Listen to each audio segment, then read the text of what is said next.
women from Journey Senior Living, reference Prestige World.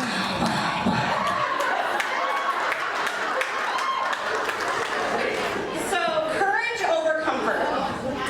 If any of you here know me, and it appears that some of you do, you would think I have no fear. I'm outgoing, I'm boisterous, and appear to be the epitome of courage. Not so fast, ladies. And you gentlemen out there? I've worked hard to be where I am today. I literally started at the bottom as an adult. I have not taken the traditional path in anything I've done, ever. But that is probably no surprise to my family and friends. I'm not beige. I'm a splash of color in a beige world. Thank you, Lisa, for telling me every single day. I was born and raised in Valpo. I'm the third of 4 children born back to back in the 70s and late 70s, early 80s. I didn't know that you could have friends or playdates because I had 3 friends in my house and playdates every day.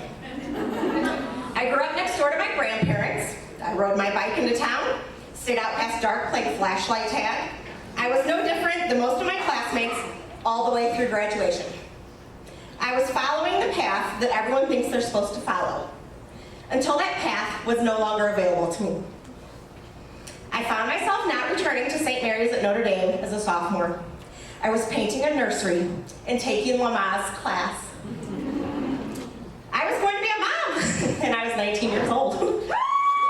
I was living in an apartment and planning to have a child. What? I would never change my path. The road not taken. We've all had to read Robert Frost in junior lit. This road that was not yet tread by my friends, it is what shaped me to be a stronger and more confident woman. Have you seen the meme on Facebook? Don't look back, you're not going that way. Or the other meme that says, stop asking for directions from people who have never been where you're trying to go.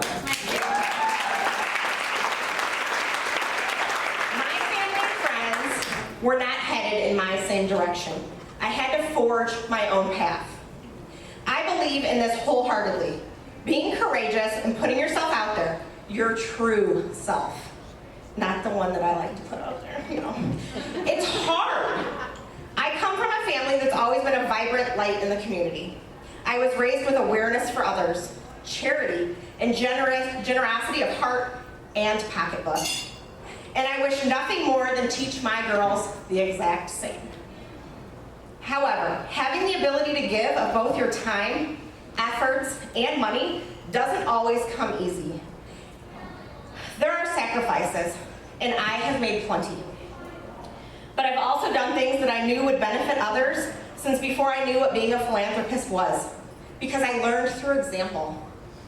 But I cannot pretend that I'm able to do this alone. I have a support team. I have 2 partners helping me move in the direction I want to go. My first partner is in my personal life. It's my husband, John. He's everybody's dream.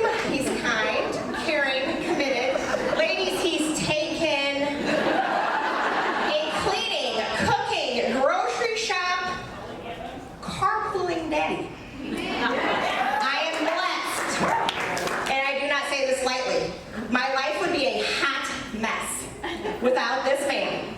From the time my alarm goes off 6 times to try to get me up until I crawl into bed in my jammies, he's my personal ass. I mean assistant. He makes my breakfast. He packs my bags with my work stuff. He packs my lunch. And then he ushers me right out the door with my coffee. He's a regular Donna Reed. That's all before he leaves with our youngest, with her school bag in hand, her lunch sack, and her requisite iPad in tow for school drop-off on his way to work. I am sure you're all looking around to see which one he is. Nope, don't bother. The only way out of a marriage is in a body bag. My work leads to late days and long nights of networking, fundraisers, galas, and speaking engagements now, I guess. But I know that our kids are fed, showered, homework's done, and when I get home, I couldn't do this without him. He understands my career demands and my passion for giving of my time and talents. And for that, I am blessed. Thank you, and I love you.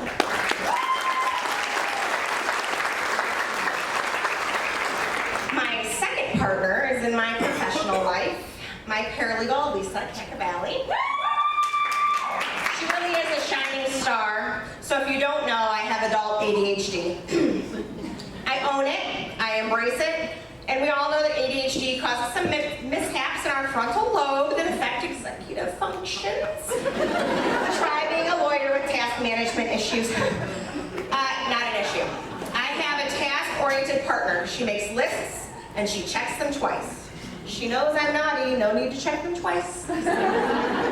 However, in all seriousness, I could never provide pro bono services or reduced rate services, attend daytime events for nonprofits, chamber events, and luncheons without her. When I'm not sitting at my desk, I know that work is still getting accomplished. Documents are being filed, letters are being drafted for my review, you know, the tasks that are being handled. I won't even remotely stand up here and tell you all the amazing things I do, like I'm pretty sure Jenny wanted me to tell you. There's a bio, read it, it's online. I'm sharing how you too can possibly do things you wish you had time for. Here's my hint. Help. Help. For those of you in the back, it's help. Ask for help. As women, we rarely ask for help. Okay, Superwoman is a freaking comic, okay? We hold ourselves to a standard that is impossible to reach. I'm standing here today saying I've done everything in my life with the help of my partner, my friends, my colleagues, and my family. Don't hold me to that higher standard because I am not deserving. I am just one woman on a dais with some pretty freaking amazing women up here. In fact, I asked Jenny why she invited me. But I know that we share a common bond. We all get by with a little help from